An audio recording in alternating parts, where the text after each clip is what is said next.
Success in life is based on taking risk. The most successful people in life have also made the most mistakes because they take more risk. They are willing to try something new, something unproven. They are willing to experiment, and they are willing to fail. Because they don't consider failure a disaster. Instead, they consider failure an opportunity to learn. A failed experiment tells them what did not work, which provides information regarding how to achieve success. If you want to be successful in your life, you need to be willing to take risks. Of course, these need to be calculated risks. A risk in and of itself does not lead to success. In fact, without evaluating the potential of the risk may be more likely to have negative outcomes, which is why many people avoid risk. They don't understand that successful risk-taking involves calculation and planning. You need to determine whether the risk has the potential to achieve what you want. You need to assess the cost of the risk and the consequences of the risk if it fails, and determine if it is worthwhile for you. Everyone has a different gauge for this. You don't have to assess risk in the same way someone else does, because the outcome is something you have to live with. Just because someone else is okay with risking their fortune, or even their life, does not mean that you have to do the same. You need to assess what outcome you are okay with. Risk does not need to be a major undertaking. It can be just stepping outside of your comfort zone. It can be trying something different, something you've always wanted to try, but didn't for fear of the outcome. It is the willingness to desire something and pursue it. In fact, the fear of taking any risk, of trying anything different, often shuts down desire. A person comes to believe that they really don't want anything because they have learned they can't have it. So why even bother thinking about it? People learn to not desire, to not want anything. But that is the first step of taking a risk. Desire, wanting something. For some people, desire itself has become a risk, the risk of disappointment. However, it is important to see desire as an opportunity and worth the risk of disappointment. You may or may not be able to have what you want. But by wanting it, by dreaming about it, by imagining the possibilities, you can take the first steps towards it.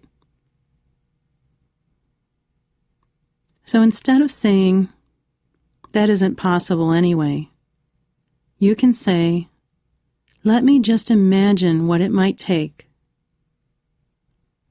Allow yourself to fully immerse in the dream. Once you visualize it, then you can ask yourself, what will it take to get there?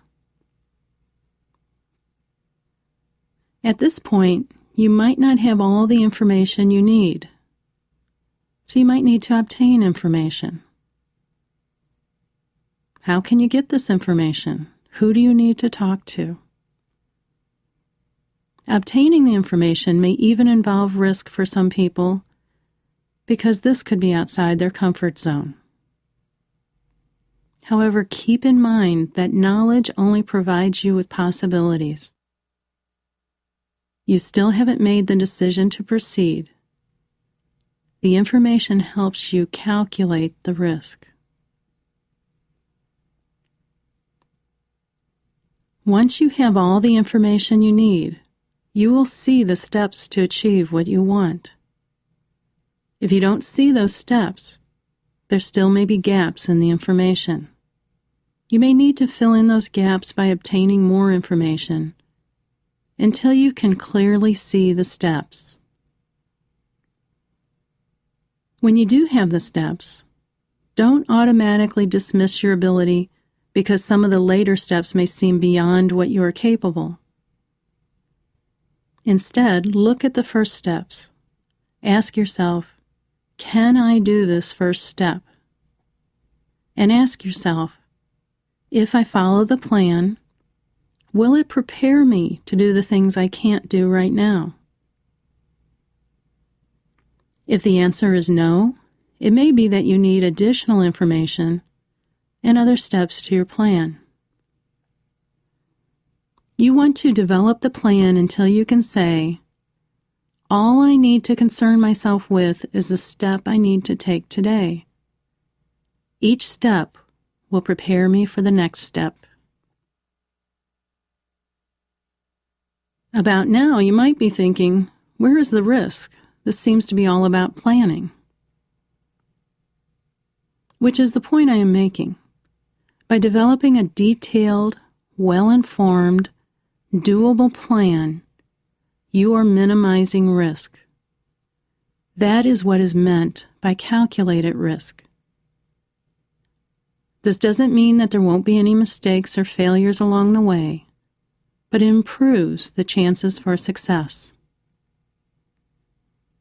Also, when errors occur, often it just means that you adjust the plan based on what you learned from the mistake, rather than quit the plan entirely. You also might be thinking, this seems like a lot of work. Again, you are right.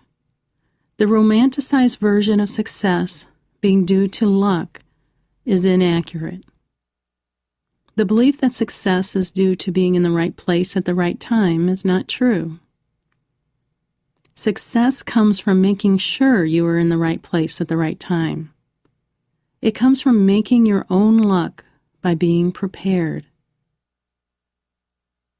If you want to be successful, you want to create the belief that you can be successful. The best way to do this is to create a plan for your success. The more detailed the plan, the more doable it becomes. The plan allows you to be able to say to yourself, I can do that. From there, it just means taking the next step in your plan.